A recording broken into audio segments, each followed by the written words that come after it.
Hi, this is Sean Wallace, the Dark Destroyer from the Chase, and you're listening to The Late Shift. I don't listen to it, but it's probably adequate. Keep on listening, or else.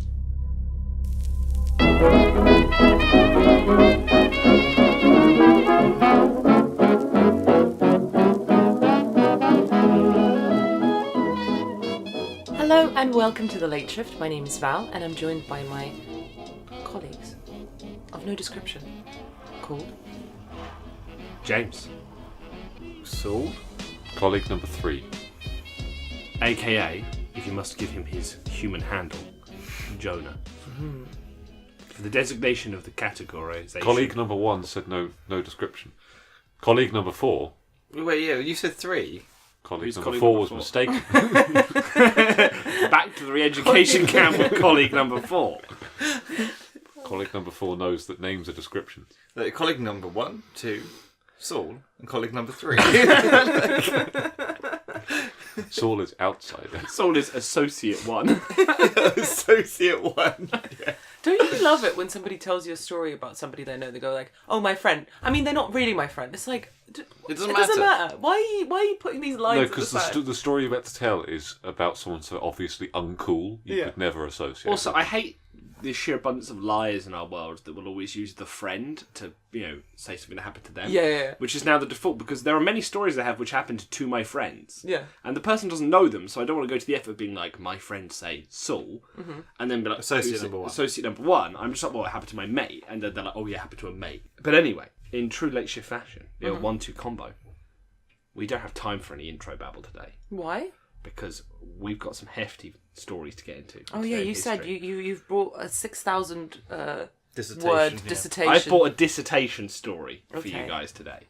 So, as we said last week, we're doing 2 stories per episode this time. And so, because last week Saul and I went, this week it's Jonah and James. I almost went to my And- pants. And we're starting off with James. Yes, so my story comes from today, the 28th of April, in 1789. Good year. Good year. A good year for mutiny. Because today is the day when a mutiny led by Acting Lieutenant Fletcher Christian took control of the HMS Bounty from Lieutenant William Bligh before setting him and 18 loyalists adrift at sea. Okay. So, I'm not immediately excited because I know nothing about know this. nothing about the story. I've heard of the mutiny on the Bounty. Yeah, the mutiny on the Bounty. So, don't worry, Val, because I will. Am I about to get taught? Get taught the entire sordid affair of what led up to the mutiny on the Bounty, and also a little bit what happened after the mutiny itself. So the Bounty is a ship. Is a ship. So, Where was it coming from? What is it doing? let me tell you. Tell me. The HMS Bounty sailed from England in 1787, 2 years before the mutiny. Its mission was to collect breadfruit plants in Tahiti, transport them to the West Indies, where they could be used as cheap foodstuffs for slaves. Yay, slavery. Yeah. In order to accommodate its mission, the Bounty was actually refitted as a ship. So its great cabin, Was filled with coconut. there were coconuts aboard. That will come in later. Remember your coconuts. The great cabin, which was normally reserved for the captain's quarters, was converted into a greenhouse for over 1,000 potted breadfruit plants. I really wish they didn't tell the captain. He just woke up one day and was just like, what? Just like, Mother of Sweltering hot. With glazed windows, skylights, and a lead-covered deck, and drainage system to prevent the waste of fresh water. The space required for these arrangements in the small ship meant that the crew and the officers would endure severe overcrowding for the duration of the long voyage. Sounds like the perfect condition to start a mutiny. So the crew complement was 46 men, and due to the ship's size, it was deemed a cutter-class warship, which is the smallest categorisation of warship in the British Navy. Her command would be a lieutenant rather than a post captain, and he would be the only commissioned officer aboard. Also, because of her classification as a cutter, the Bounty did not have the usual detachment of Marines to enforce the commander's authority. Okay. So as you're beginning to understand, it's very cramped, it has no Marines, and it has only one officer officially aboard. Yeah. Introducing the first of our players onto the great scene. The command of the ship was given to Lieutenant William Bligh, who had previously served on the final voyage of Captain Cook. Bligh was only 21 when he served on Cook's ship, Mm-hmm. But he comes into our story with a bit of a chip on his shoulder, because Bligh had found himself underreported, in his opinion, on the accounts of Cook's final expedition. Mm-hmm. So he was feeling a bit hard done by. To make matters worse, when they came back, Bligh found himself ashore on half pay because the Royal Navy was cut down by half after the American War of Independence. So loads of officers in the Royal Navy found themselves essentially on basic living wage. During this time, in order to make money, he captained a merchant ship called the Britannia. However, when the Bounty set sail, Bligh was just 33 years old. So again, very young. Young for a commanding officer. So Bligh was given sailing orders that said he had to go to the Pacific via the Cape Horn, so that's around South America. Mm-hmm. And then, after collecting the breadfruit plants from Tahiti, he was to sail westward through the Endeavour Strait, across the Indian and South Atlantic Oceans to the West Indies Islands in the Caribbean. The Bounty would thus complete a circumnavigation of the Earth in the Southern Hemisphere. The rest of the crew were made up of 44 Royal Navy seamen, which is including Bligh, and 2 civilian botanists. Directly beneath Bligh were his warrant officers, who were appointed by the Navy Board and headed by Sailing Master John Fryer. So he's the second in command, John Fryer. So Bligh is the lieutenant, Fryer is his second in command. The other warrant officers were the boatswain, the surgeon, the carpenter, and the gunner. There were also 2 master's mates and 2 midshipmen were added, with several honorary midshipmen, so-called young gentlemen, who were aspirant naval officers. Who usually like 12. Yeah, 12 and 15. These were signed to the ship's roster as able seamen, but were quartered with the midshipmen and treated on equal terms. Most of the Bounty's crews was chosen by Bligh, or were recommended to him by influential patrons. William Peckover, the gunner, and Joseph Coleman, the armourer, had been with Bligh on Cook's expedition. So again, they all kind of knew one another. Several others had sailed under Bligh on the Britannica. So a lot of the crew already knew Bligh, which adds more to the story because they mutiny against him. Most importantly of these characters, we're introducing our second character. The villain of the piece. The villain perhaps? of the piece was the 23-year-old Fletcher Christian. Fletcher Christian came from a wealthy Cumberland family. The sausages. Cumberland, seaman, loving it. Loving it. A bit, and to be fair, there is a lot of homosexual undertones between these guys' relationships, so... Really? Be ready! Well, it's the wow. Navy, Val, there always is. Christian had chosen a life at sea rather than a legal career. He had twice voyaged with Bligh to the West Indies, and the two had formed a master-pupil relationship. Christian, while under this kind of relationship, had become a skilled navigator. Nice. Good job. Christian was willing to serve on the Bounty without pay as one of the young gentlemen, because he was just eager to work with Bligh. And Bligh gave him Thirsty boy. Yeah, Bligh actually gave him one of the salaried master's mate's berths, so above his station. The 2 botanists, however, were chosen by the Admiralty.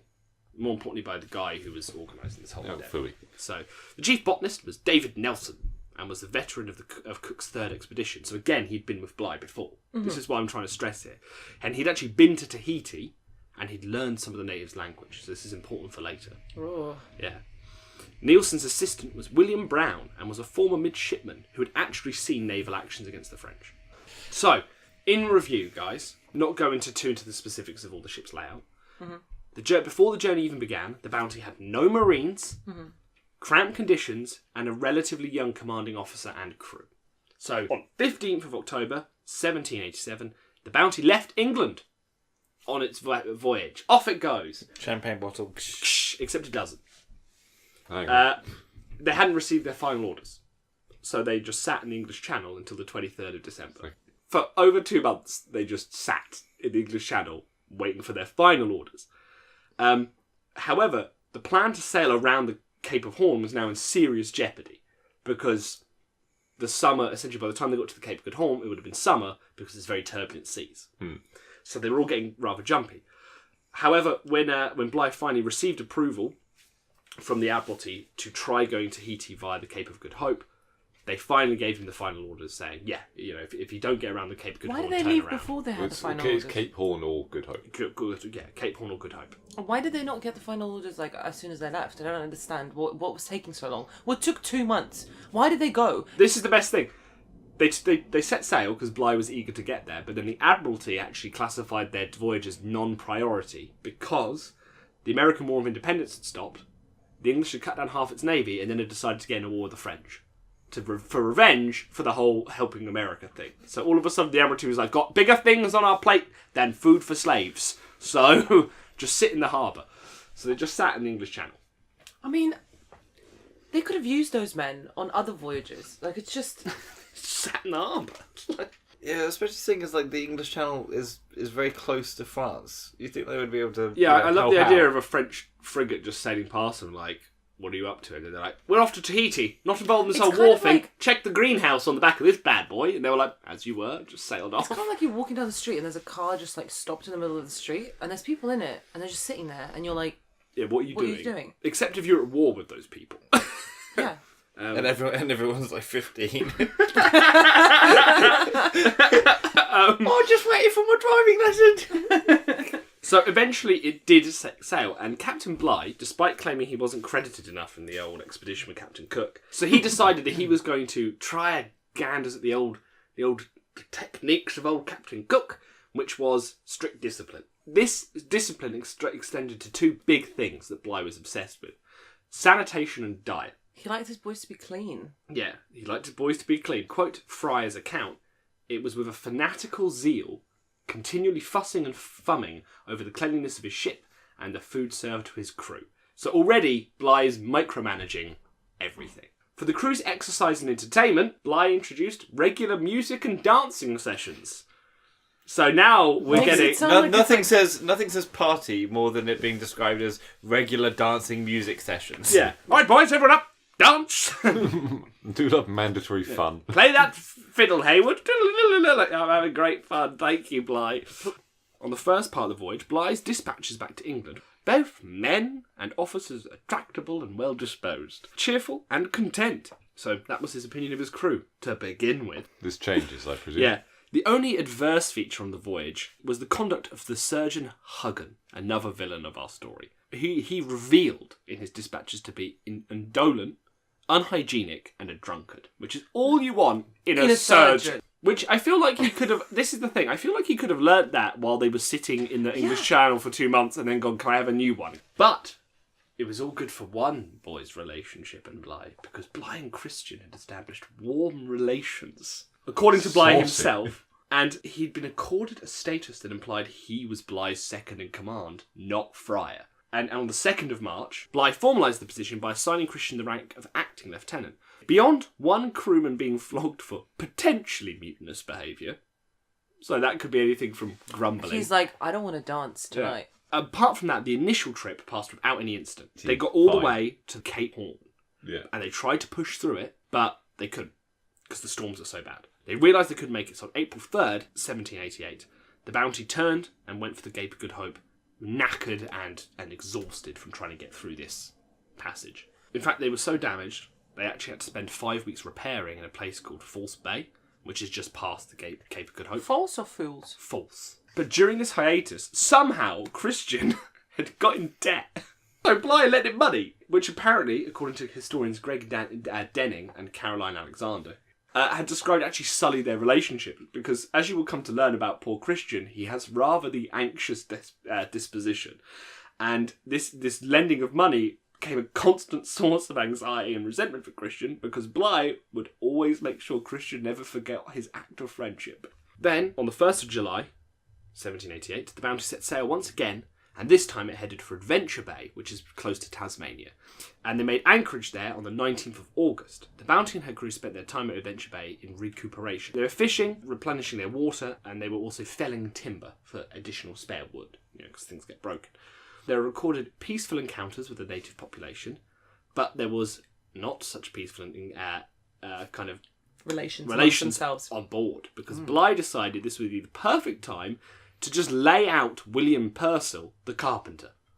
Because, quote unquote, he wasn't cutting the wood right. Again, Bligh decides that he's going to have a go at the carpenter of his ship for not chopping wood correctly. Right, because Bligh knows better. And Bligh knows better. More importantly, when this argument got heated, he ordered the carpenter to go back to the ship rather than cut any more wood because he was doing it so wrong. To which the carpenter quite logically, I think, said, no, I should probably stay here and cut the wood. To which Bligh said, if you do that, I will take away your rations. What the fuck is wrong Which, with Bligh? according to Bligh, this is a direct quote from Bligh, immediately brought him to his senses. Yeah. So he basically at no point realised how unreasonable it was for him to go, you're chopping wood wrong. And the guy turns around and goes, this is my job, Bly. And he goes, if you don't go back onto the ship, you're not getting any food.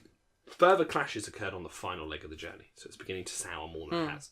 On the 9th of October, Fryer, the official second in command, but not quite as much of teacher's pet as old Christian has become, refused to sign the ship's official account book unless Bly provided him with a certificate attesting to his complete competence throughout the voyage. To which Bly, who does this so often, he wouldn't get bullied, so he then summoned the whole crew and started just monologuing the Articles of War at Fryer. Like, essentially, he was a big fan of public humiliation, at which Fryer finally backed down. However, there was also He's such a dick. How have they not killed him yet? There was also some serious problems with our old man, drunk Huggan. Because Huggan decided a young boy called James Valentine, who was being treated for asthma, needed to have a little bit of bloodletting to cure that problem. What, he started letting the blood and then he fell asleep? Suffice to say, because Huggan was such a filthy drunk, that James Valentine died from a blood infection. To cover his error up, though, Huggan reported to Bly that Valentine had died from scurvy. Great, good thing to say to your boss who's obsessed with food. Obsessed with Oh my it. God. Which led Bly to apply his own medicinal and dietary remedies to the entire ship. Oh my God. My word. So Bly goes mental. All right, guys, yogurt enemas all round. Huggan was incapacitated with drink after all this journey. So Bly took it away from him. They arrive on Tahiti on the 26th of October, 1788. So, this is the thing. When they got to Tahiti, There was no breadfruit. All eaten up. when they By got to Huggan. Tahiti, Who's I need something else. they talked to the king. King of Tahiti. King of Tahiti came to them with all his beautiful Polynesian women in tow, and they told him all they wanted was breadfruit, and he was gassed. They'd come from King George, and they'd come to trade him for breadfruit, which was just like going, hey, can we have some of your corn? And we're like, Or some grass. yeah, we're like, sure. So they were rather well liked.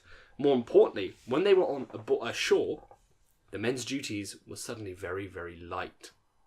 While they were there for a 5-month stay in Tahiti, because they had to grow and cultivate the breadfruit samples to put them in a boat to sail them to the West Indies, so they had to be there for 5 months, which caused many of the men to start having promiscuous lives amidst the native women.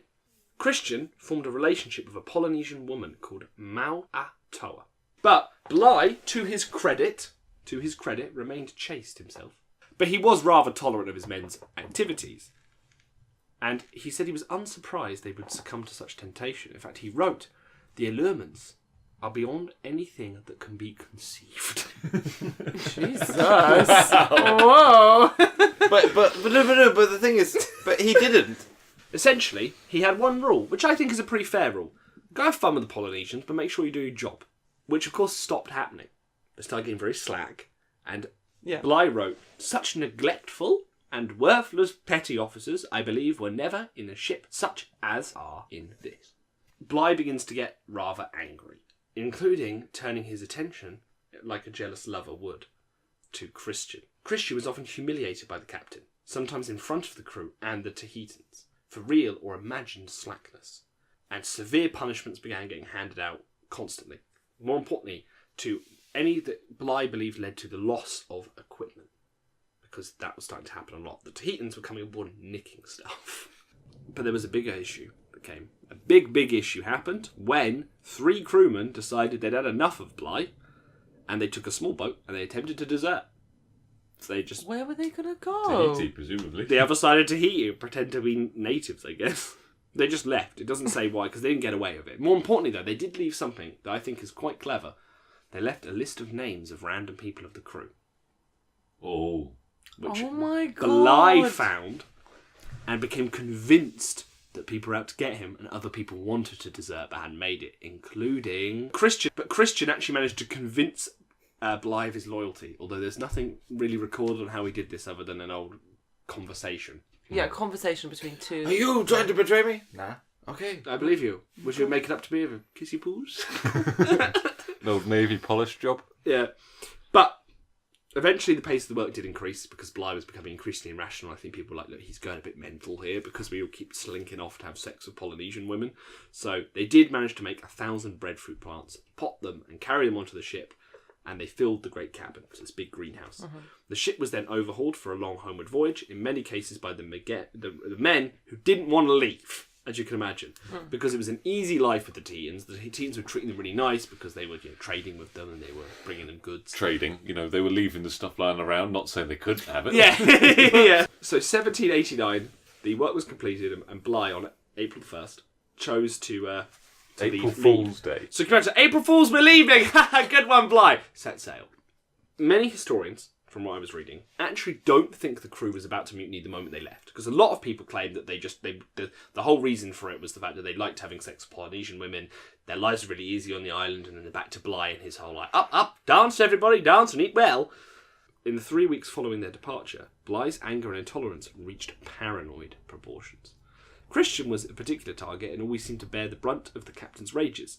But in proper mental style, he would lash out at his crew and then continue the conversation instantly, like nothing was wrong.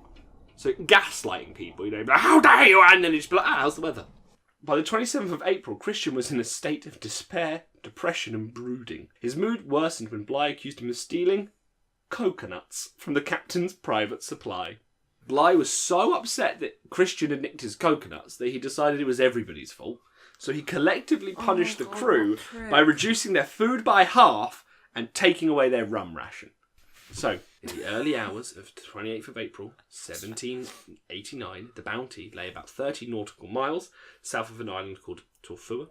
After a largely sleepless night, Christian decided to go for it. At about 5:15 in the morning, Christian went below, dismissed Hallett, who was sleeping on the chest containing the ship's guns, but distributing the firearms to his followers before making for Bligh's cabin. 3 men took hold of the captain, tied his hands, and threatened to kill him if he raised the alarm. Guess what Bligh did next? Raise the alarm. Spot on. Obstinate to the end. Bligh, quote-unquote, called as loudly as he could in the hopes of assistance. So they shoved a gun in his face and went, shut up or we're going to kill you, to which Bligh was like, help! Help! And straight away. The commotion woke Fryer, who saw from his cabin opposite the mutineers frog marching Bligh away. The mutineers ordered Fryer to lay down again and hold my tongue or I was a dead man. Bligh was brought to the deck. His hands were bound to a cord held by Christian, who was brandishing a bayonet, and some reported that Christian had a sounding plummet, which is basically like a big metal weight, hanging from his neck so that he could jump overboard and drown himself should the mutiny fail. Oh my god! Others had been awakened by the noise and had left their berths and joined the general pandemonium. It was unclear at this stage who was were part and of- who were not active mutineers, because everyone was just screaming at one another. The scene was described by an account as everyone was more or less making a noise. Either cursing, jeering, or just shouting for the reassurance it gave them to do so. Jesus, Bligh- these boys, they need some Bligh help. joined in the hollering because apparently he shouted continually, demanding to be set free, sometimes addressing people by name, and otherwise trying to coerce the company to, quote-unquote, knock Christian down. Fryer was briefly permitted on deck to speak to Christian, but was then forced below at bayonet point. According to Fryer, Christian told him, I have been in hell for weeks past. Captain Bligh has brought this on himself. However, plot twist, Christian and his allies had overestimated the extent of the mutiny. At least half on board were determined to leave with Bligh. So it's about, what, like 22? Well, there's 44 of them left, so 22 people. Thus, the ship's largest boat, a 23-foot, was put into the water. During the following hours, the Loyalists collected their possessions and entered the boat. Seems very reasonable. Among them, was Fryer, who, with Bligh's approval, sought to stay on board, in the hope, he later claimed, that he would be able to retake the ship. But Christian ordered him onto the lawn. Soon, the vessel was badly overloaded, with more than 20 people and on board, and others were still vying for places. Why? Yeah. They don't have any food. They don't have any sort of money, and they have Bligh. Yeah. Why would you go On a boat, on a rowboat, a 7-metre long rowboat. in the middle of fuck off nowhere? Yeah. 20. So Christian ordered 2 carpenter's mates, Norman and Mackintosh, and the armourer Joseph Coleman to return to the ship, considering their presence essential if he was to navigate the Bounty with a reduced crew. Reluctantly, they obeyed, beseeching Bligh to remember that they had remained on the ship against their will. Bligh assured them, this is a direct quote from Bligh, never fear, lads. I'll do you justice. if I ever reach England. The launch was supplied with about 5 days' food or water, and a sextant, which was broken, may I add, a compass, and nautical tables, and Purcell, so the carpenter's wood chest. At the last minute, the mutineers threw down 4 cutlasses into the boat. So these guys have broken tools, 4 days' worth of food and water, and 4 cutlasses on a 7-metre boat. Of the Bounty's complement, 19 men were crowded into the launch, leaving it dangerously low in the water, with only 7 inches above the water. Wow. So 7 inches of freeboard, as it's called. The 25 remaining on the Bounty included the committed mutineers who had taken up arms, the loyalists detaining against their will, and others for whom there was no room in the launch. At around 10 in the morning, so it's been about 5 hours since the initial mutiny, the line was cut, the ship was released, and Bligh ordered the sail on his small boat to be raised. The immediate destination was the nearby island of Torfua, clearly marked on the horizon by a plume of smoke from its rising volcano. Thus begins the journey of Bligh. Bligh hoped to find water and food on Torfua, then proceeded to land on the nearby island of Tongatapu, seeking help from the king, who he'd known from his visit with Cook, to provision the boat for a boat voyage to the Dutch East Indies, which is modern-day Indonesia. Ashore at Torfua, there were encounters with the natives that were initially friendly, but grew more menacing as time passed. On the 2nd of May, 4 days after landing, Bligh realised that an attack was imminent. He directed his men back to the sea, and shortly before the Torfuan seized the launch stern rope and attempted to drag it ashore. Quartermaster John Norton leapt into the water and was immediately set upon and stoned to death. The launch escaped into open sea, where the shaken crew can reconsider their options. A visit to Tongtapua or any island landfall might incur similarly violent consequences. Their best chance of salvation, Bligh reckoned, lay in sailing directly to the Dutch settlement of Kupang in Timor, using the rations presently on board. This was a journey of some 3,500 nautical miles, and it would be necessary for the daily rations to make this journey to be 1 ounce of bread and 1/4 pint of water for each man. The plan was unanimously agreed upon. From the outset, the weather was wet and stormy. Mountainous seas threatened to overwhelm the boat. The launch made the first passages by the Europeans through the Fiji Islands, but they dared not stop because of the islanders' reputation for cannibalism. Strains were showing within the party. Following a heated disagreement with Purcell, Bligh grabbed a cutlass and challenged the carpenter to a fight. And Fryer tried to intervene and told someone else to arrest the captain, but backed down after Bligh threatened to kill him. So Bligh's gone quite... On the 14th of June, they made a makeshift Union Jack and sailed into the harbour. Where was the harbour? Indonesia, so Kupang.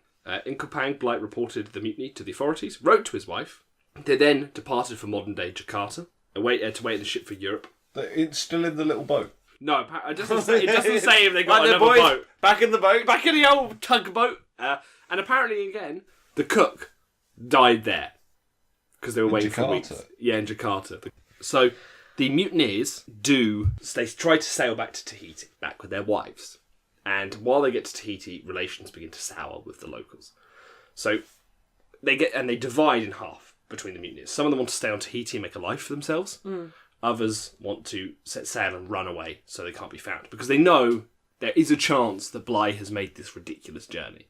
Which is insane. I mean, the distance of the journey from where he was dumped on a rowboat is ridiculous. Yeah. So, Christian wanted to leave. So what Christian came up with his plan is, while he hosted a big soiree for the Polynesians, invited loads of women aboard. While they were aboard, he cut anchor and sailed away. So they sail off. The others stayed on Tahiti. Meanwhile, Bligh gets back to England, where he was hailed as a hero. He was given a court-martial for losing the bounty and acquitted of all charges. And they send the HMS Pandora to Tahiti to catch the people. The HMS Pandora was fitted with a makeshift prison named Pandora's Box for the mutineers. Wow. Yeah, so they arrive on Tahiti and find that half of them have been murdered in disputes with the Polynesians. They capture a load of the mutineers there. They then demand to know where Christian is, and they obviously tell me sailed off. They sail around for a while, looking for this island. They find the island of Pitcairn, where he had taken people. The descendants of this island are all related to the mutineers. Really? This island is only inhabited by the descendants of the HMS Bounty and the Polynesian abductees. And is technically part of the British Empire. Still exists to this day. So the HMS Pandora gathers up all the mutineers they can. Christian had been killed already.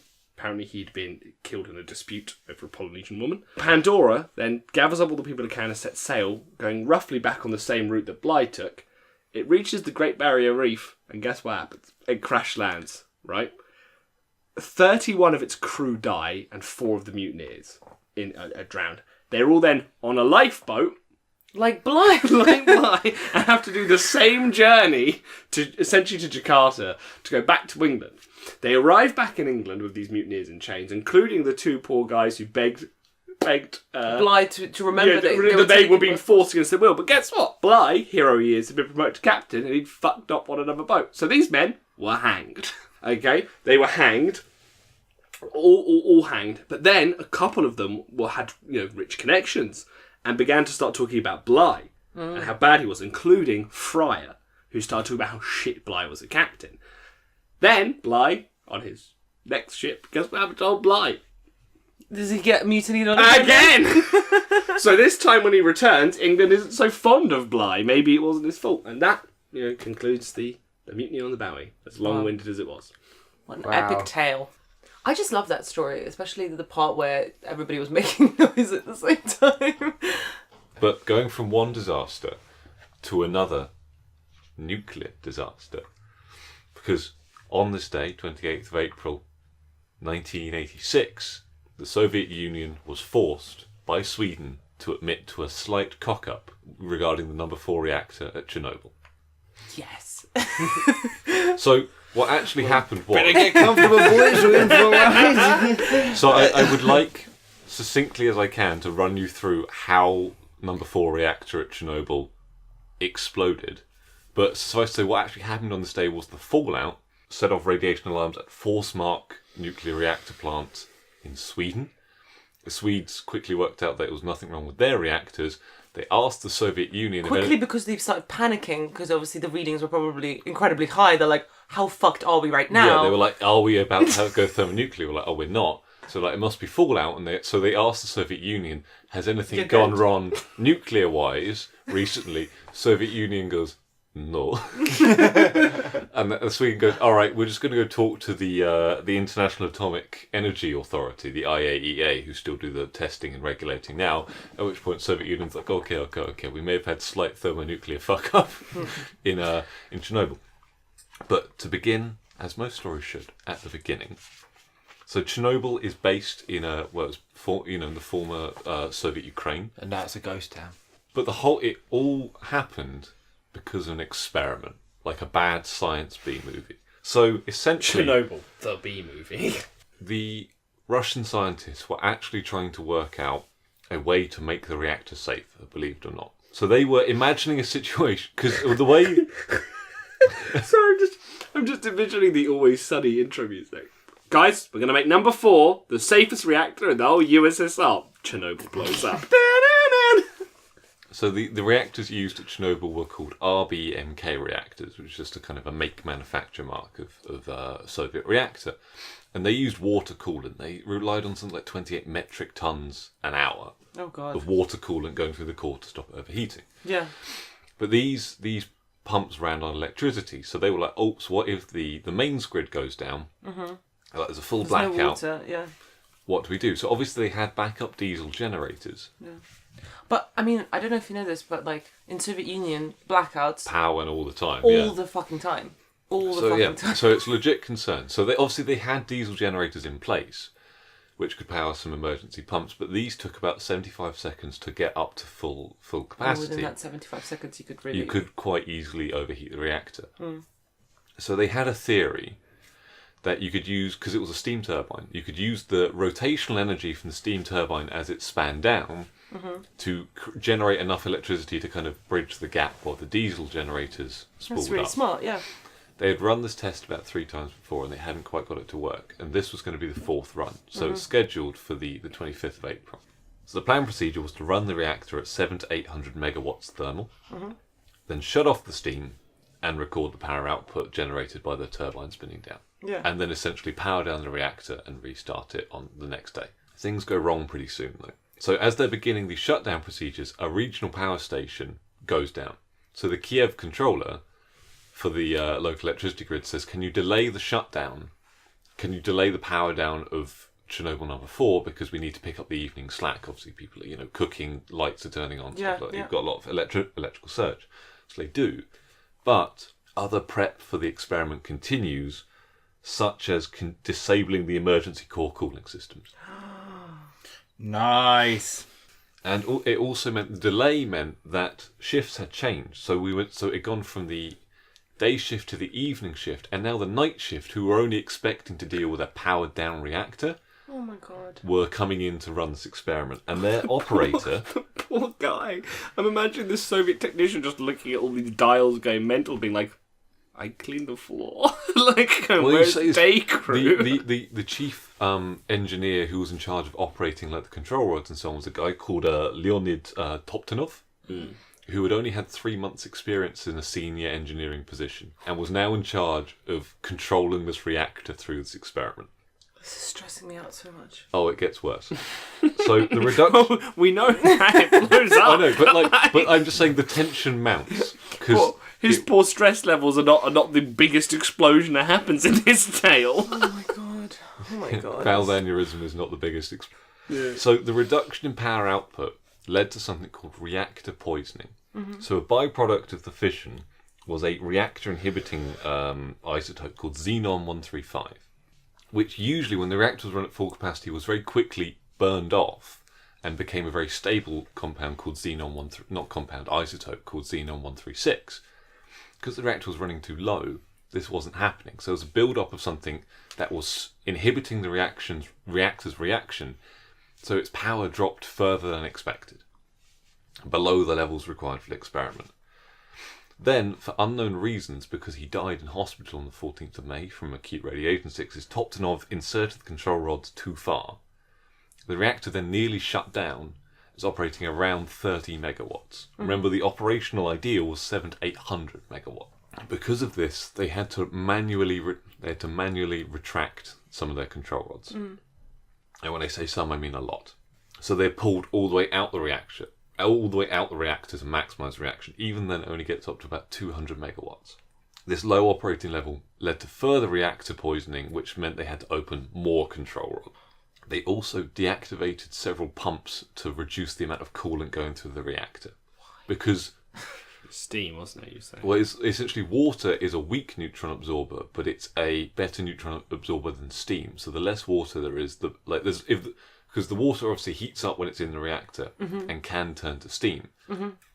And these reactors had what is called a positive void coefficient, which means the more bubbles in the water coolant, the more it reacts, because the steam is not inhibiting the reaction as much as water. Mm-hmm. So if you have less water in flowing into the reactor, you have more steam and you have more reactions, the reactor heats up. So by the time the experiment begins at 1 hour, 23 minutes and 4 seconds in the morning, on the 26th of April, only 18 of the 211 control rods are still inserted in the reactor. And there are supposed to be at least 24 that are always inserted. So despite... Quick count made the Russians realise they'd made a mistake. So despite the reactor being in an incredibly unstable configuration, the experiment went ahead. What? Why was in that configuration? Well, because because of the delays, and essentially because of Toptonov, the reactor poisoning and him putting rods in too far and increased reactor poisoning, it was like they had to wrestle it back to a point where the power was high enough, and that's the only way they could get it to work, because it was too poisoned. If they ran it at a regular level, if they ran it as they should, it was too poisoned by the xenon-135, and it wouldn't run at the right temperature.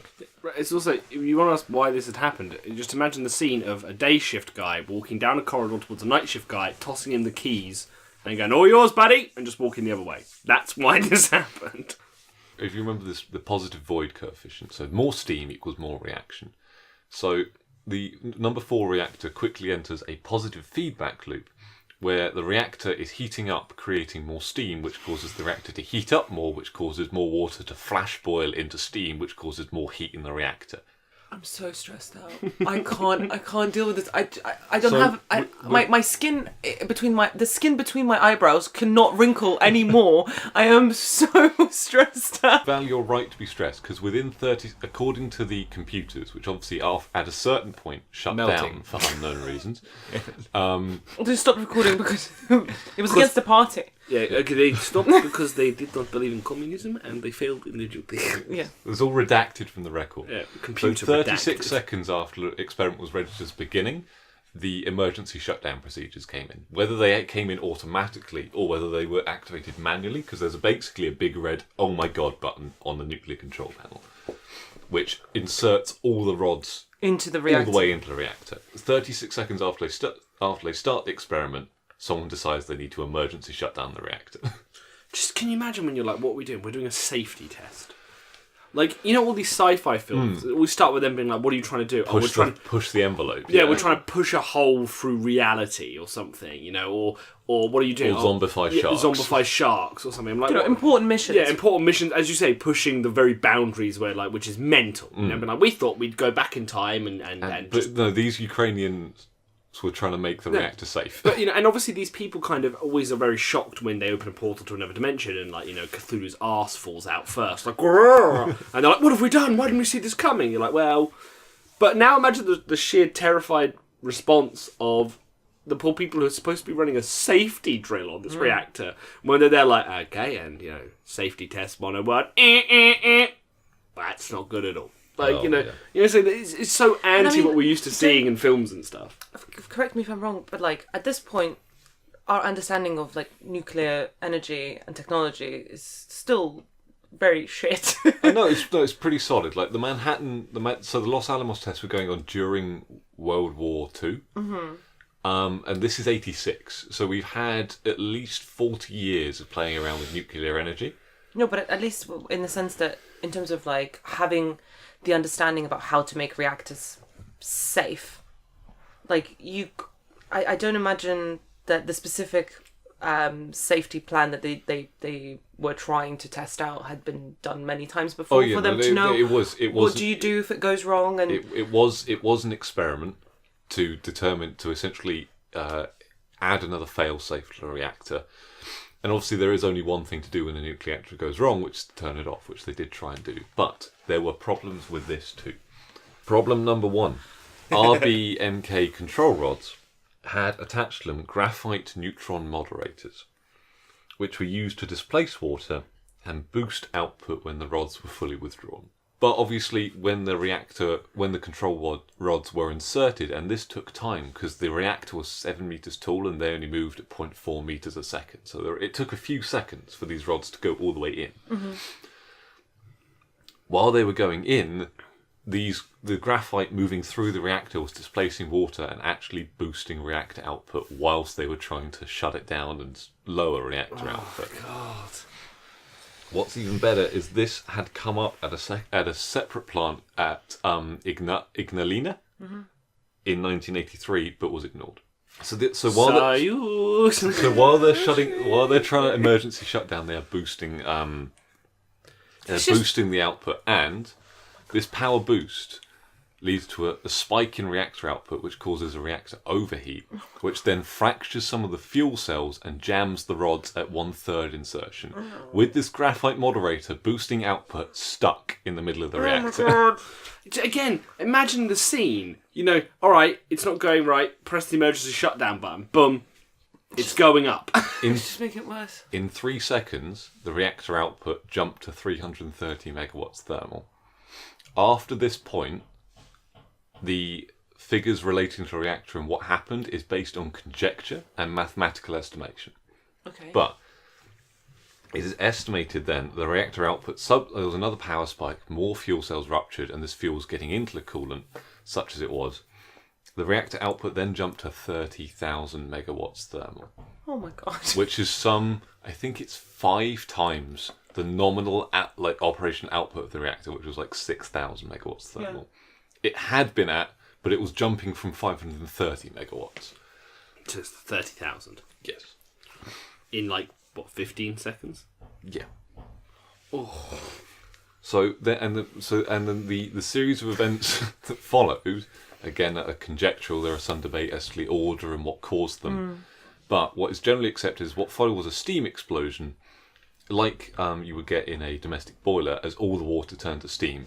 This jettisoned the top plate of the reactor and fired it through the roof of the reactor building, some 40 metres above. Wow. Blowing a huge hole in the roof of the reactor And building. now there's no coolant. Yeah, all the coolant is gone. So obviously the reactor is reacting even more. There is then a second explosion, which jettisons chunks of graphite and reactor fuel into the air. Graphite, by the way, burns on contact with air. So then there's a fire. Both the graphite outside the reactor is burning, the graphite still in the reactor is burning, and all of this heat and smoke is just casting nuclear radiation into the sky. One guy who was outside the plant actually, so he saw like a blue beam of ionized air shoot up into nothingness. Yeah. So there are some debates as to what the second explosion is. Was it a second steam explosion? Was it hydrogen? But one of the more recent theories, and one I find myself agreeing with, is that it was a nuclear fissile reaction. So something similar to what would take place in a nuclear bomb tried to happen in the core of this reactor, but couldn't quite because the reaction, the parameters weren't quite there.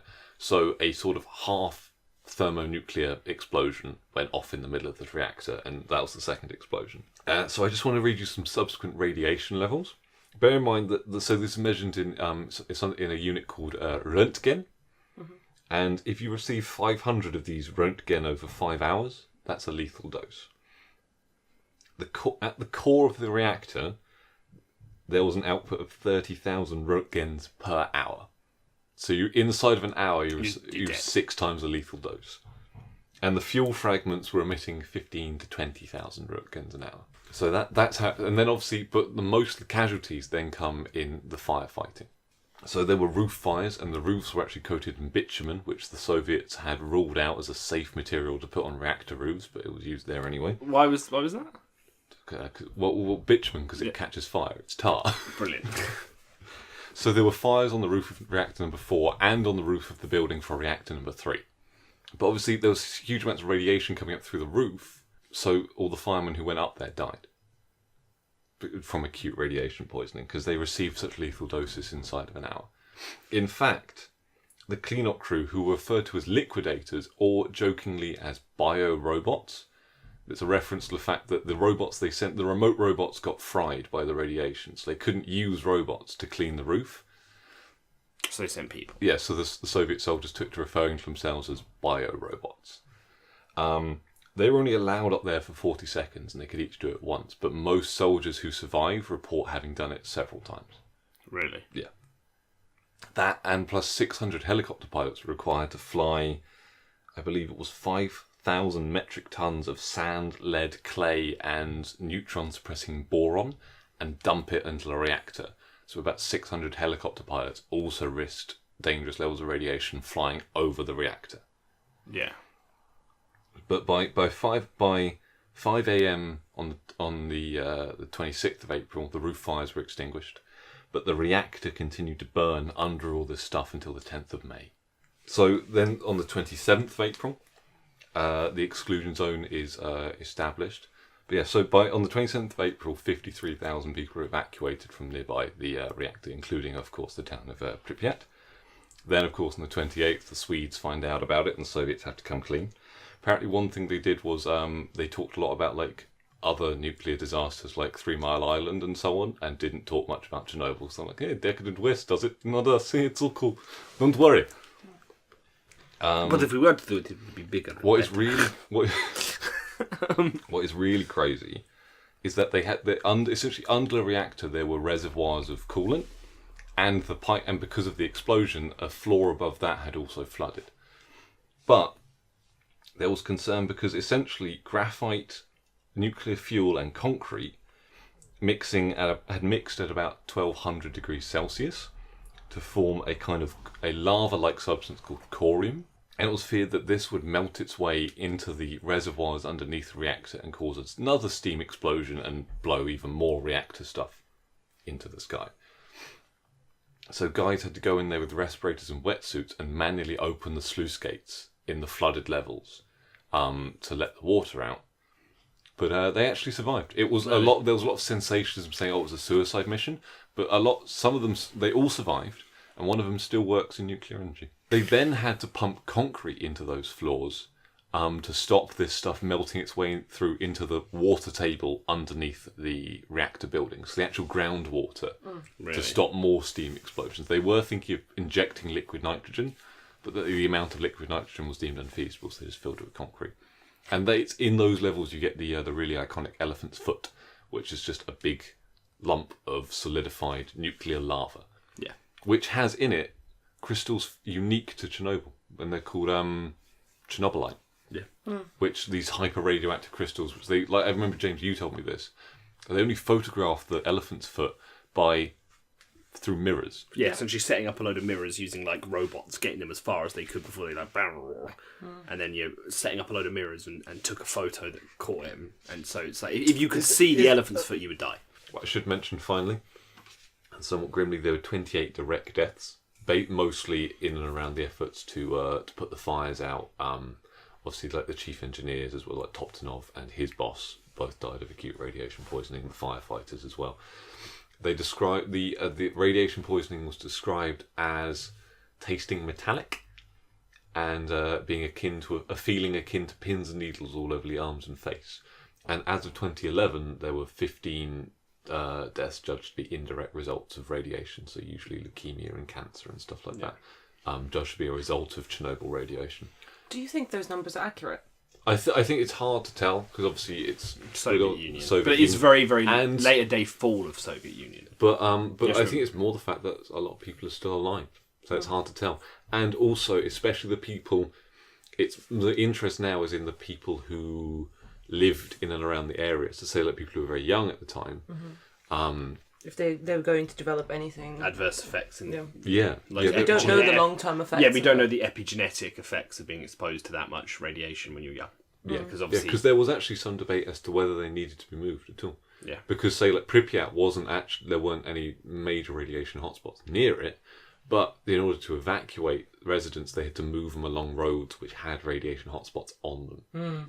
So in an effort to move them, they exposed them probably to more danger than had they been. Had they stayed there. Exactly. But then I guess, like, how much could they have known with regards to what was the correct procedure? Like, that's an event of that scale has not happened, as far as I know. Like there is, I forget the name of it and the number assigned to Chernobyl, but essentially there's like the Richter scale for earthquakes. There's a scale for nuclear accidents. The only thing which has equal Chernobyl on that rating is the Fukushima plant in 2011 with the tsunami. Yeah, because those it's crazy. It's a really sad story, but the nuclear engineers in the Fukushima plant died. They knew they were going to die. Yeah, because they had to do things like go in there and with fire hoses to keep the core cool. Yeah. So they were stood next to this thing as it was trying to go thermonuclear. And there's like I think videos and photos of them saying goodbye to their families before they go in. Because they know they're going to die, and obviously because they're essentially, and it shows you the Japanese work ethic. If anything else, I think it's funny you mentioned like the Japanese fatalism. Yeah, because they're the firefighters give conflicting kind of ideas about how they felt. Because one of the firefighters who survived just said, "Oh, we should never had we known how bad it was, we should never have gone up there. Everyone who went onto the roof died of radiation poisoning." But there was another guy who was interviewed, I think, before his death, who said, "Oh no, we knew how bad it was.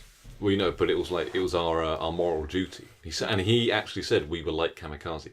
Yeah. We knew we were going to die, but we had to put the fire out. Well, whereas obviously on the Fukushima plant, these guys literally bid goodbye to their families and went in because they knew the reactor would go critical and explode if they didn't shut it down because of the amount of damage the tsunami had done. Yeah. So they had to go in and shut it down, but thus expose themselves to lethal doses of radiation. And they cited the reason they said that to do it is because it was their job. Yeah, but that is the cluster, the cavalcade of fuck ups that led to the Chernobyl disaster and its grim results. Also known as the world's worst safety test. Or you should say the world's most unsuccessful safety experiment. Yeah. And that was today in history. Yeah. Haunting and epic. Which means it's now time for the short, fun segment called Famous Facts, where I sit down and I find 5 famous people, 5 people with Wikipedia pages that happen to be born on today. The fact that you reiterate that makes me slightly anxious. Like they do have a Wikipedia page in case there's any accusations to the otherwise. That they might not be. But there's a name famous. called Lemon Squeezy, and I'm like, oh, didn't you know him? He's an 8-year-old viner. Vine's dead. Give it the time, James. Yeah, come on, man. No, but that's what they're all labelled as, because they started on... Lemon Squeezy started on Vine when he was 2. What do you want?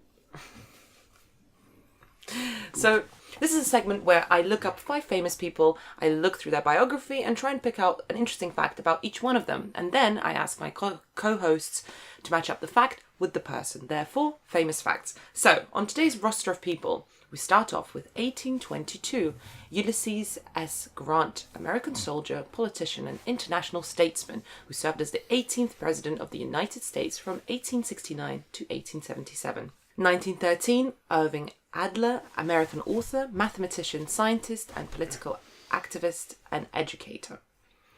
1951, Ace Frehley, American musician and songwriter best known as the original lead guitarist, occasional lead vocalist and co-founding member of the rock band Kiss.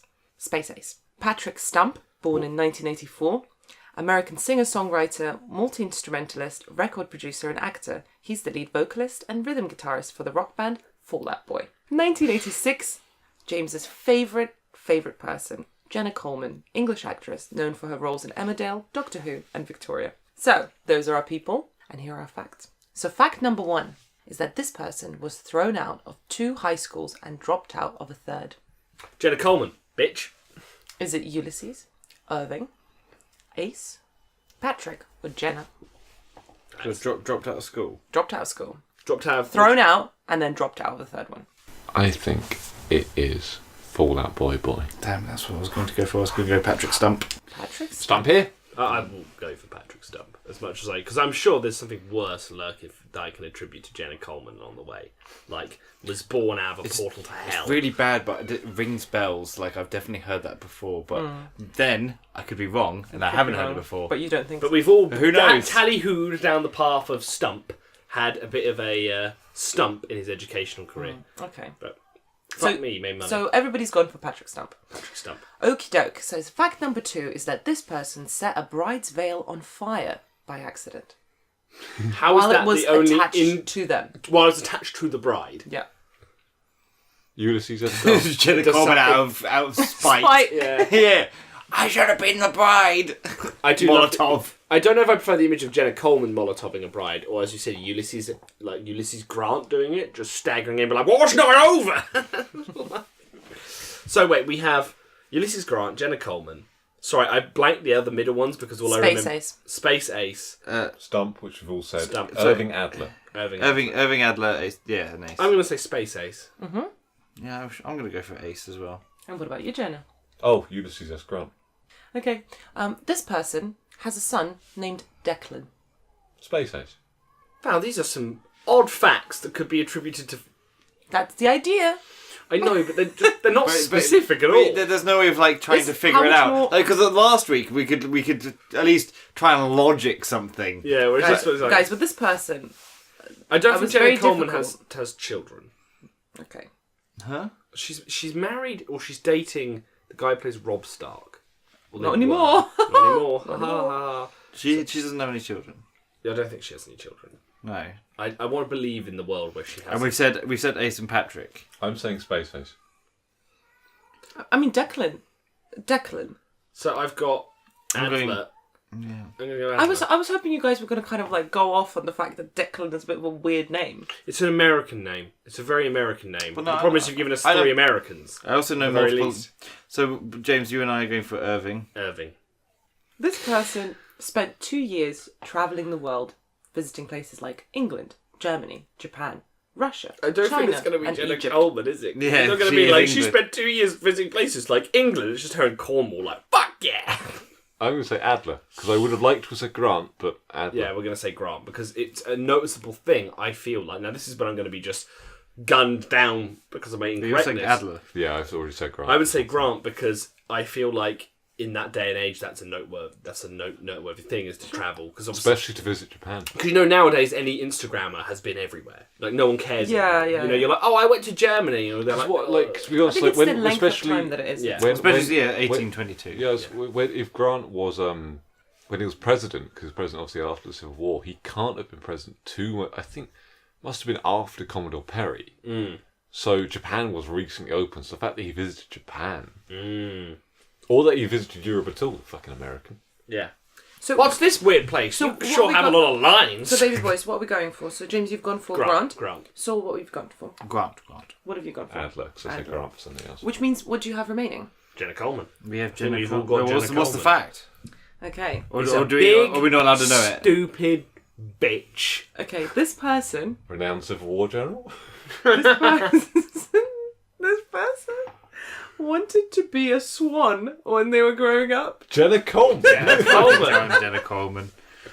What was your last one? Why am I Jenna laughing? Coleman. I Oh, we wanted all to have be a Jenna Coleman. velociraptor. At least that person's ambition is related to a living animal species. I wanted to bring back an extinct one. Are you excusing Jenna Coleman for wanting to be a swan? For this particular, if it is her, for this particular, I'm behind the I Coleman. can't imagine just like Irving just being like, Mother, I wish to be a Or swan. Ulysses Grant.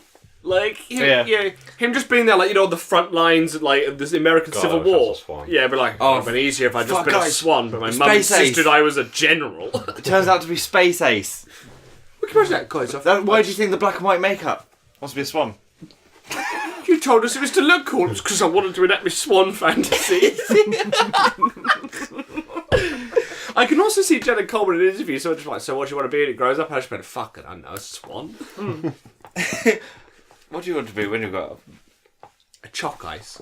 Amazing. Okay, so those were our facts, boys. You've given me your answers, so let's go through them. I think Let's me and do our Saul are marking. actually agreed on everything. Yeah, we Okay, did. so you guys have said that the person who was thrown out of 2 high schools and dropped out of a 3rd was Patrick Stump. You were correct in that it was a Yeah. musician, but it was Oh. actually Space Ace. Fuck you, Space Ace. No marks for this one. This person set a bride's veil on fire by accident. You guys went for... James, you went for Ace, so did Saul, but you went for Grant. And neither of you are right, because it was actually Irving Adler. Is this going to be all of us just gonna getting be- 0? Wipeout round. Badly, This is just the Somme round. No one wins. I just love the idea of just zooming out the Somme and it's being like, well, no winners this time. Well, We're what's just like, where's it in technically? all not? fairness, James, it's either one of us gets 1 point, so, and we've agreed, so it's either we draw or he wins. Yeah, Again. exactly. And there is no United Defensive anymore. Sorry. So a little fun fact about Space Ace is that he got the name Space Ace in high school from friends who felt that he was a real ace at getting them dates. And Oh, so lame, and he definitely gave that to himself. Yeah. My friends at school used to say, I wanted to be a swan. No. okay, but this is this is pretty cool. Oh, he's old swan bitch again. Oh, no, my nickname's Space Ace. I got you a date with this lovely goose. This one is pretty cool. Like She's from Canada. She's molting, you know. look, this is a pretty cool fact about him. In 1976, he nearly died from electrocution when he grabbed a metal rail during a gig in Florida and completed an electrical circuit with his guitar. He was able to break free and fell a few feet, and after a 10-minute break, he came back out to a standing ovation and finished the set even though he couldn't feel his hands. Our second person, so the person who set the bride's veil on fire was Irving Adler, and Irving Adler was initially a teacher, and he taught in mathematics in Taught schools. Space Ace, yeah. He taught mathematics in schools, and during the McCarthy kind of like Red Scare, all of that shit as it was happening, basically he was one of the teachers that was banned from educating. And he didn't let that stop him, and essentially because he has always been... Accosted people on the street. It's like, A you! massive- Knowledge! I'm not a red. I just said sharing is caring. He was part of the Communist Party, to be fair, but Alright, so he wasn't right. he's always like since he was young really hated like any expressions of like power. Honestly, Irving is a really fantastic writer, and when I was looking up facts about him, whereas with other people you will often find like a webpage that's like 26 facts about Ewan McGregor, and I can basically cheat my way through reading, instead of reading their biography I could just pick out one of these facts. With Irving Adler, even though he's a very he's published a lot of books in his life. There's not a lot of people who have written his biographies, and there is actually an essay that he's written himself about what he's been up to, where he tells the story of how he set a bride's veil on fire during a wedding. He was a little boy and he was holding like a candle. They were like illuminating the stage, and he set He just turned him in. Bang, bitch. Fire. He was banned from teaching, so he turned his attentions to writing, which he's been doing for most of his life. And he wrote a book called The Secret of Light in 1952, which was, I think, his first book. He wrote it and his wife illustrated it, and it was for children to understand like the magic of like science and stuff like that. So he wrote, this is a book about light. It will tell you interesting facts about many simple, ordinary things like a glass of water or mirrors, soap bubbles and hot pavement. Part of this story sounds like a fairy tale, but the wonders it describes are all true. This doesn't make the story any less exciting, for there is no adventure more thrilling than discovering the real wonders of the world that we live in. Page 1. Science will free you from the opiate of the masses. Exactly. So no points this far. No points. The third fact is that this person has a son named Declan. You guys went for Adler, which it wasn't, and Space Ace, which it also wasn't. Fucking Stump, wasn't it? It was Stumpy Boy. Stumpy Boy has a son named Declan. I didn't find any more exciting facts about him because he lives a very boring life. Fallout Boy, man. That's the reason why his fact had to be that he has a son called Declan. So the fourth fact is that this person spent 2 years travelling the world. England, Germany, Japan, Russia, China and Egypt. You guys went for Grant and it was Grant. Yeah, we got points. Fuck you, Saul. We both got points. High five. We're together in this. We're not together. We just happened to win coincidentally. Together. You betrayed. Guys, you're missing the point. This is the first famous facts where Jonah got no points. Oh my god. Well, no, I got 1 point. Surely Jenna Coleman. Everyone said Jenna Coleman. Yeah, you got 1 point. Fuck. So we got 2 points though. Okay, so Ulysses Grant. I know we talked loads about. So I know that in the last couple of episodes we were saying that Abe Lincoln is like one of the assassination of Abe Lincoln. That specific night is the most discussed event ever on our show. I think we've discussed it from the beginning, from every angle. Yeah. But wait, famous facts is coming in fast and thick, trying to tell you more about Abe Lincoln, because Grant was actually invited to join Abraham Lincoln in Ford's Theatre on that fateful evening, but was forced to decline after he and his wife made plans to visit their children in New Jersey. He was informed of the president's assassination when his train stopped later that night. Grant later described Lincoln's death as the darkest day of my life and bitterly regretted not having been at his side. Despite being a potential target himself, he was convinced that he would somehow have stopped John Wilkes Booth from pulling the trigger. Okay, so our last fact is about a little girl that wanted to be a swan when she wanted to grow up, which was Jenna Coleman, which is our last fact. And where did you find that? I bet it was like OK Magazine. No, she said it in an interview. She said it in an once. interview to the Guardian. In What'd which I say? They asked What'd I her, say? Where they asked her what was the most embarrassing moment. And to be fair to her, this is a really hilarious response. And the fact that she owned up to the fact that she did that is pretty endearing and funny. She says, buying a sandwich at Leeds train station, the man said to me, "Do you want to go for a drink?" I said, "No, I'm sorry, I've got a boyfriend." And he replied, "No, it's a meal deal. If you take the sandwich, you can get a drink as well." Oh my word. Can you imagine? That is pretty bad. I thought it tied in with the other fact. So like, "No, do you want a drink?" And she's like, "I No, can't. I'm a swan." Just like literally look at the sandwich, look at the guy, look at the post that says meal deal, and just jump in front of the train. Just take a brief moment and be like, "Thus ends the sad tragedy of Jenna Coleman," and just lean back onto the. The fact that she admitted that, I mean, that's pretty fair fucking play. ballsy. Good for her.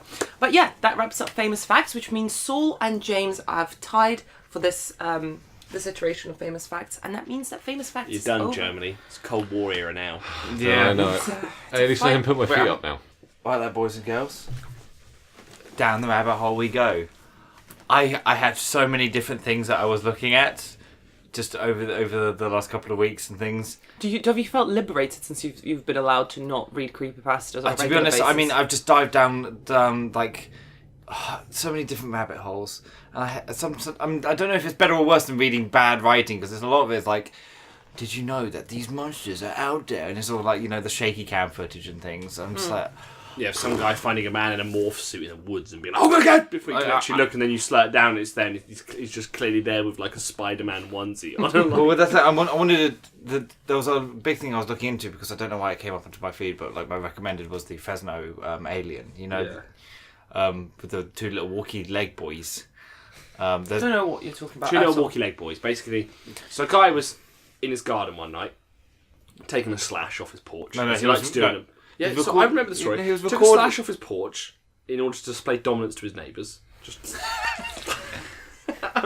And they were like, Barry, it doesn't mean shit if you piss on your own lawn. And he went, fuck you, Greg. Go to bed. And then two little sticky boy aliens came past and looked at him and took a little picture. But there's cam footage. Basically, there's cam footage of these two little floaty, they're walkie leg boy, white little leggy boys. You understand what I mean? No. Wait, on the YouTube video, picture here. Thank you, Val. But I hate this job more and more every single day. Who are you whispering that to yourself? No, me, I'm editing. Yeah, good point. But Do you want to leave it in so you can edit it out? When it But comes no, to the video? there was another video that was released. But the thing is, there was another video of them, but somewhere else in the Yosemite Park. Are they travelling? Well, that's the thing, and they're back in pairs. But this one looks so fake. Really, so fake. It looks awful. Like the first one is a bit creepy because the thing is, it doesn't look fake. But then the second one, really, really blatantly like puppets. And then there was a third one released where everyone was like, see, there's another video. And it's literally, I found out who made it. It was a guy trying to prove that it was fake. And it was literally a video he made himself saying, this is it. I made this. It's fake. And people are just there like, there's a third video.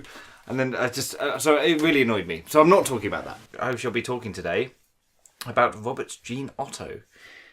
Robert Jean. Odd name for an alien? No, Robert Jean. No. This is Ladies and gentlemen, my name is Robert Jean Otto. Robert Jean Otto is actually became a very famous painter in America. He is the owner, or the original owner, of Robert the Doll. If anyone knows Robert the Doll. No, sounds really spooky. No, so Robert Jean Otto, when he was 6 years old, he was given a doll by. Many different sources say that it was from different places, but of what I found was the fact that it was given by his granddad after visiting Germany.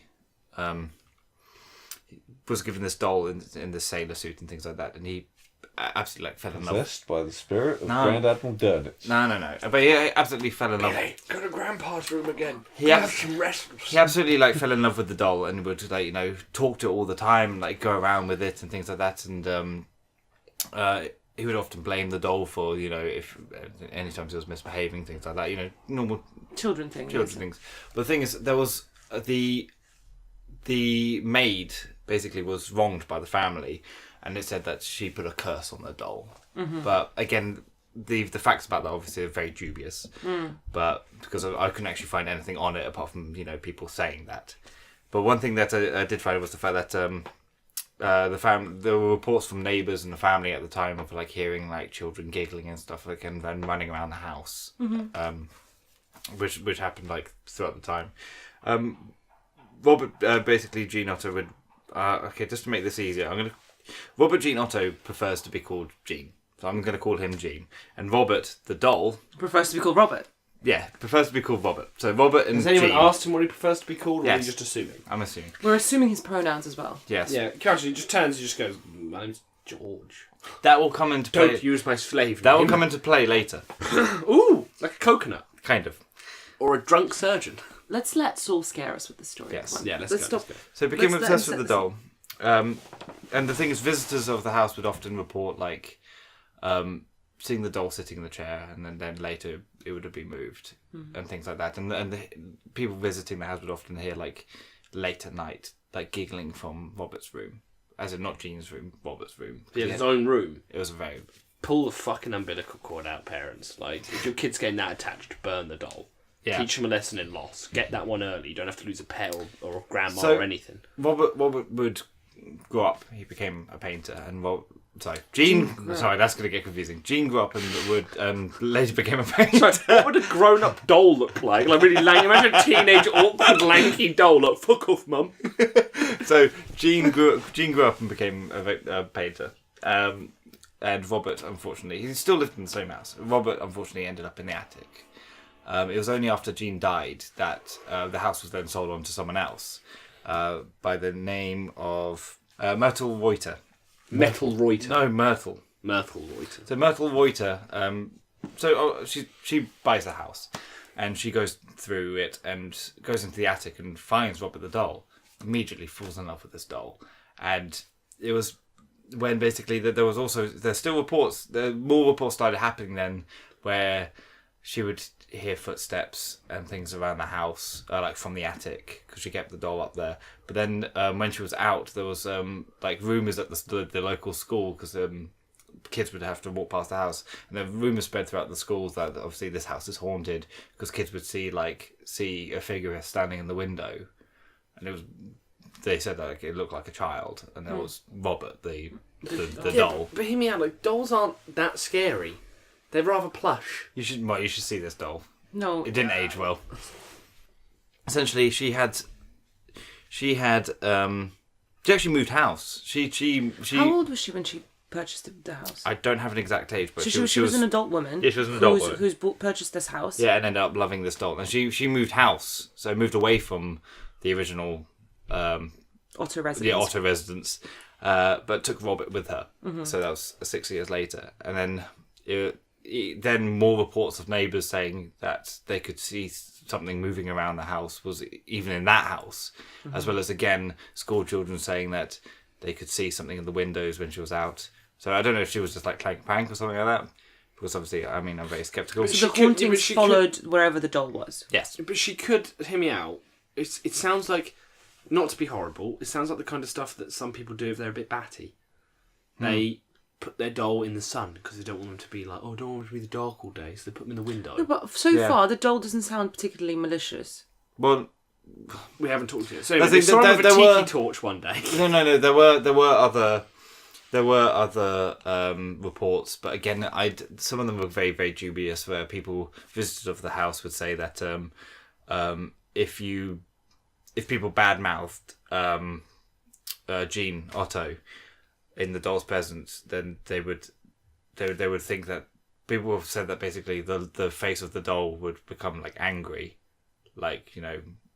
And in the night they get a sudden vasectomy. Well, again, there was another report that apparently Myrtle was attacked by Robert at one stage. But again, I couldn't really find any solid evidence of that, obviously. See, what doesn't make sense to me... There's a lot of just stories. That's the problem with this. What doesn't make sense to me, if the doll became possessed after they wronged the maid, is the fact that the doll being possessed has only endeared it more to Jean than before, because it became like more of a living thing.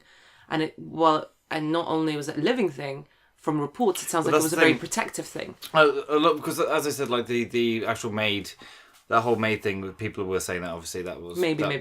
That was bullshit. It was made up after the fact. Yeah, but another thing that people said was the fact that maybe people that also said that maybe after Robert died, because he had spent so much time and energy with this doll Jean. When Jean spent so much time with Robert, that his energy has gone into the doll. That's what, like Brad Dourif and Charles. That's why. Yeah. Well, that's the thing. This is actually the inspiration for Charles' play. This doll. Okay. This is the origin. Why didn't you refer to Robert as Brad Dourif the whole time?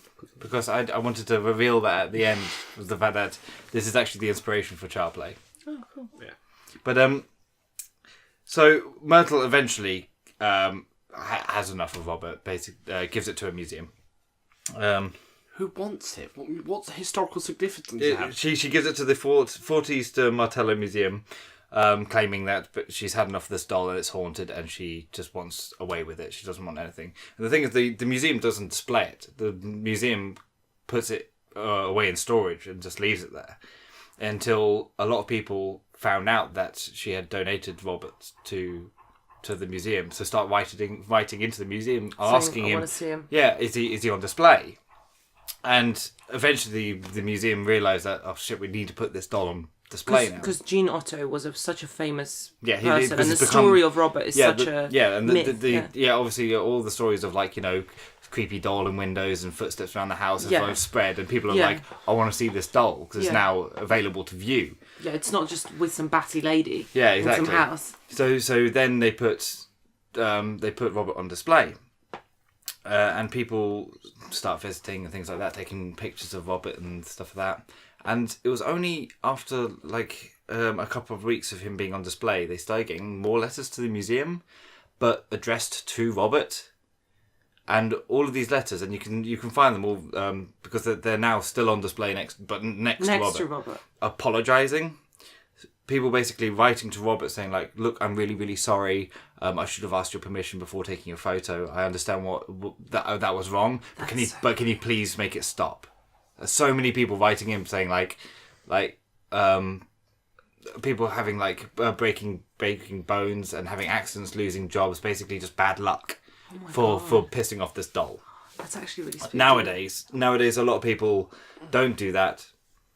Nowadays, people generally actually go to the museum and offer him like sweets and things like that, and leave him and ask permission and things like that if they're going to take a picture. The thing is also that some of the pictures that people took were completely corrupted. So they tried to take pictures of it. It just didn't work. Like their phone would turn off and stuff, and like their camera would just run out of battery. But again, obviously, these are all just stories. It seems like a very easy marketing ploy for a museum to do. Make a weird ritual up, like gotta say sorry to the doll when you. But that's no. It's not that. It's like they didn't want to put up the doll in the first place. They exactly. But when you did to generate interest, I'm just saying. I mean, it already had interest. But I'm saying it already had interest because people were demanding to see it, James. It wouldn't make sense for the museum to do that. It could easily. No, I'm saying the fact that it could have easily been one person writing to Robert and everyone basically jumping on the bandwagon. That to me seems more plausible. But there was one thing that I did find out about Robert, was the fact that because he was originally given by his granddad, who got him from Germany, he was originally... Because historians of Steiff, the company that we've spoken about before, was the original Teddy. Mm-hmm. Yeah, the creators of Teddy, basically, the German company Steiff. Historians of Steiff basically viewed Robert and said that he was never meant to be a toy. He was actually for decoration, for advertising. And the thing is, he was it had been now faded, and he's been dressed in like various different clothing. Like now he's in like a sailor's attire. That's what the traditional. But the original costume he should have been wearing was a jester's outfit and paint of a jester, and he would have been displayed with other clowns, basically. So it was meant to be like a little clown doll. So weird that he ended up in a sailor's. Yeah, and he's got like a little dog as well as a toy. He's got his own toy. So there's now no one else that's been made like him, because he was supposed to be a display model. Oh yeah, he was a display model, so he's probably just one of a kind. It's pretty interesting and creepy. It is a bit creepy, but it is creepy, but no. Skeptical. But you, I mean, yeah, of course, skeptical. But I like the story because it's like about haunted dolls. Yeah, loads with like the Conjuring films made those goddamn Annabelle films, didn't they? About the no, but there is. I mean, there is. Even if you don't believe in that stuff, there's something very interesting about the fact that there is this tradition, perhaps, of storytelling about haunted objects, and specifically haunted dolls as a symbol that keeps recurring. Yeah, but I feel like it's do you think it's that uncanny valley type thing? Because they're humanoid. Like, you don't see any haunted animal dolls. You don't see stories about the haunted Clifford the Big Red Dog plushie. Storm and Norman never came alive and was like, let's kill it. Because he was dressed in a Vietnam outfit. Maybe he had the soul of an ex-Marine in his body. Yeah, I don't know. I mean, Robert was always wearing like a little sailor's outfit. Yeah, I'm just saying. I wouldn't really find that creepy. It was only later they found out that he was actually meant to be a jester. Yeah, I think is a bit creepy. I woke up one night. Storm and Norman was looking out the window, fag in mouth, wide-eyed. He's like, Charlie's out there. Charlie's reached over for a grenade launcher. Are you talking about your little monkey toy? My little monkey toy, Val. He was huge. He was called Storm and Norman. First in, last out. Storm and Norman. He was big. He was. Anyway, that concludes my little story of because one thing I don't know how I ended up onto it, but I started researching origins of famous horror movies, and one of them being Child's Play. And I found out some others. Do you know what? I've never actually seen Child's Play. That was my down the rabbit hole section today. Honestly, I got chills from that when you were telling me like people apologising about like to the doll. I was like, fuck, man, like never fucking taking pictures again. Yeah. Well, we'll just ask first. Thank you for joining us for another exciting, creepy, epic episode of The Late Shift. We hope to see you next week, where we'll be bringing Who Let Them Near a Keyboard and Piracy Cons. Have a nice week. Bye-bye.